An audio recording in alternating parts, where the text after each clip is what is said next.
Right, so now you're familiar with paragraph tags and line breaks, we're going to see if we can customize the look of our text a little bit more.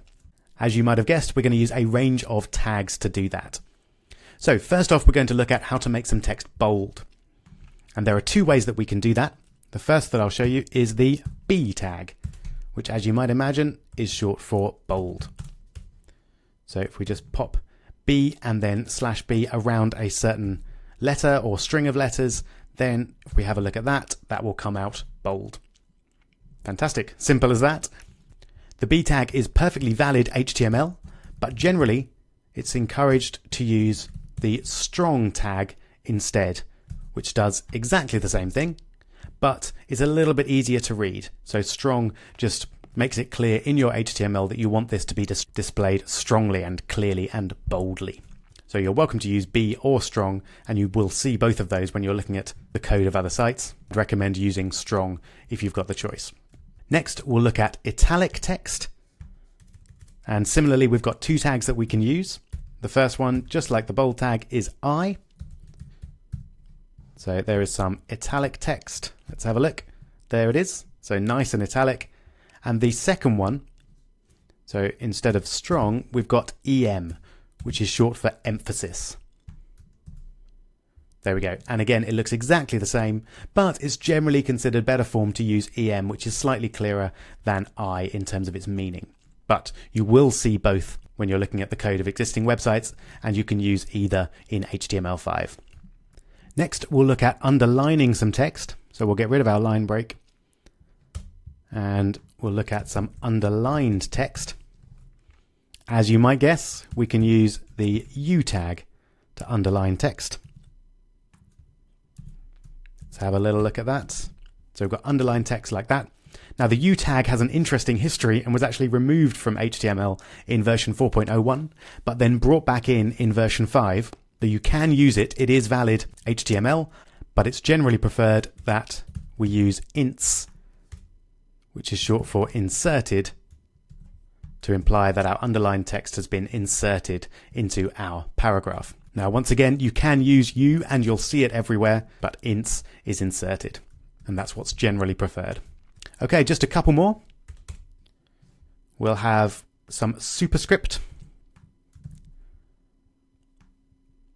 So just the same. So superscript means high up in the air, and we use the sup, short obviously for superscript, tag to do that.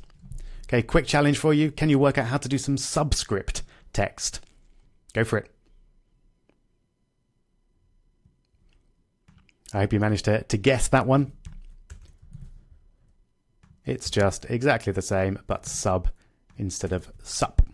So subscript is slightly below the line, and there it is. All right, the last one I'm going to show you is some struck out text.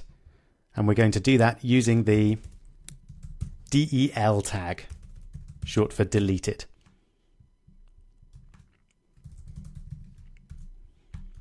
There we go. So now we have some crossed out text there. This used to be strike in HTML4, but that has actually been deprecated in HTML5, and we now use the del tag. But you may see strike used in websites that you're looking at. Last, I'm going to show you a completely separate tag, which I'm quite keen on, which is the horizontal rule. So again, it's a self-closing tag. It doesn't have a closing element, but it just draws a nice horizontal line. So it's good for adding sections to a page. If we put it in here, for example, we might want to separate the first three from the last three, and that's a very nice way to do it. So again, self-closing in HTML5, you don't need the closing element. If for some reason you're doing XHTML, then you would put the closing bit in like that, and you might well see it like that in some websites, but for HTML5, you should just have the HR.